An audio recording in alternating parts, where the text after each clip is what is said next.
तो देखिए, बहुत महत्वपूर्ण बात कही है हमारे विदेश मंत्री एस जयशंकर ने कि पॉलिटिकल स्पेस दी जा रही है चरमपंथी ताकतों को कनाडा के अंदर, जिसकी वजह से ये तस्वीरें सामने आ रही हैं। दो फॉर्मर डिप्लोमेट्स हमारे साथ मौजूद हैं। अचल मल्होत्रा सर, मैं आपसे जानना चाहूंगा, एस जयशंकर ने बड़ा दो टूक तरीके से बताया है कि आखिर हो क्या रहा है कनाडा में, किस तरह से चरमपंथी ताकतों को, खालिस्तानियों को वहां पर पॉलिटिकल स्पेस दी जा रही है, जिसका नतीजा हमारे सामने।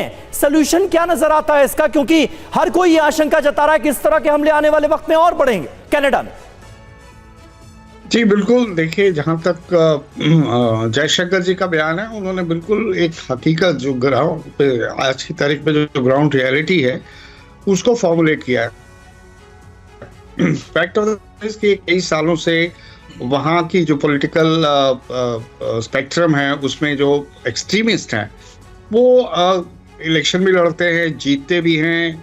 और एक समय था कि इनके डिफेंस मिनिस्टर एक ऐसे चरमपंथी और ऐसे एक्सट्रीमिस्ट थे जिनका इंडिया में आप कह सकते हैं कि उनके खिलाफ बहुत सारी रिपोर्ट्स भी थी। और जब वो हिंदुस्तान आए थे तो यहाँ हमारे नेताओं ने उनसे मिलने से मना कर दिया था। पंजाब के चीफ मिनिस्टर ने उन्हें रिसीव करने से मना कर दिया था। बेसिक प्रोटोकॉल्स दिखानी पड़ती है क्योंकि उस देश के वो राष्ट्रपति, ये रक्षा मंत्री थे। कहने का मतलब ये है कि उनके पॉलिटिकल सिस्टम में ये बुरी तरह से घुस चुके हैं और नैरो पॉलिटिकल गेन्स के लिए वहाँ की जो सरकारें हैं इन्हें पेट्रोनाइज करती है। दूसरा, मेरे खास दोस्त जानकार जो वहाँ रह चुके हैं उनका ये कहना है कि ऐसे लोगों की कंसंट्रेशन भी कुछ ऐसे एरियाज में है जहाँ मेन स्ट्रीम जो कैनेडियंस हैं, गोरे कैनेडियंस जिसे आप कह सकते हैं, वो नहीं रहते हैं और उन्हें कुछ परवाह नहीं है कि वहाँ ये आपस में लड़ते हैं, मरते हैं, कुछ भी करते हैं। लेकिन फैक्ट ये है कि अगर इस चीज़ को इग्नोर करते रहेंगे तो ये अपने पैरों पे कुल्हाड़ी मार रहे हैं। They are digging a grave for themselves.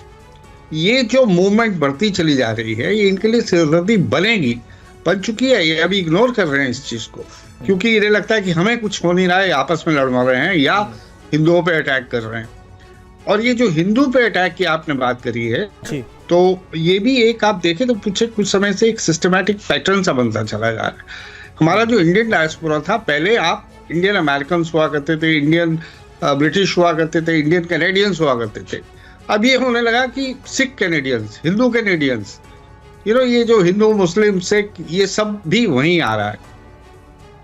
और इस पैटर्न को अगर आप ध्यान से देखें तो मेरा ये मानना है कि कहीं ना कहीं इसके तार शायद आईएसआई से जुड़े हुए हैं। यहाँ वो सिखों को एक्सप्लॉइट कर रहे हैं। खालिस्तानी मूवमेंट को प्रमोट किया था उन्होंने 80s में, दुनिया जानती है। अब मालूम है उन्हें कि हिंदुस्तान में वो कामयाब नहीं हो पा रहा आईएसआई, तो उन्होंने सब पॉइंट जो है कनाडा उसे चुना और वहाँ प्रवोक कर रहे हैं।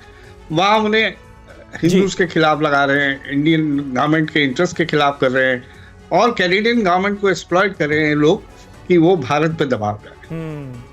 ठीक इसी तरह बांग्लादेश में आईएसआई के तार जुड़े हुए हैं उन फोर्सेस के साथ जिन्होंने शेख हसीना का तख्ता पलटा। बिल्कुल सही बात है सर। और बांग्लादेश में जो हिंदुओं पर हमले हुए और हिंदुओं के साथ वहां पर जिस तरह का सलूक हो रहा है उसके खिलाफ भी आवाज उठ रही है।